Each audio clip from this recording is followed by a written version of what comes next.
Welcome to the Slop Farm. Enjoy the video. You start now, confirm battery above 50% and that you backed up photos and contacts. Press and hold power plus volume down together. This key combo forces boot into recovery. If you see the Realme logo, release power and keep volume down until the recovery menu appears.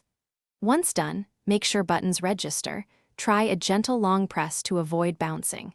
If the device reboots to Android instead, repeat faster and hold for at least 8 seconds to trigger the recovery loader. You'll now navigate the recovery menu. Use volume keys to move the highlight and power to select. Choose Wipe Cache Partition first because it clears temporary system files without deleting personal data.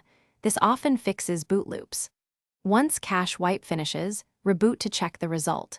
If the problem persists, return to recovery and select Factory Reset.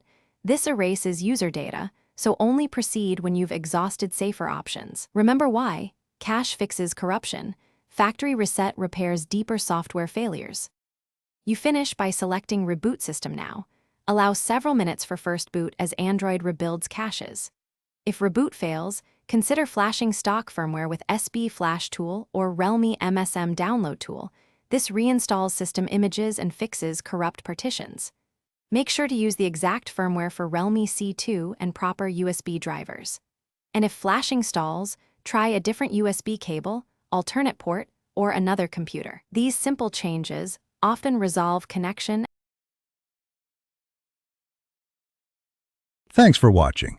Consider subscribing if we helped you today.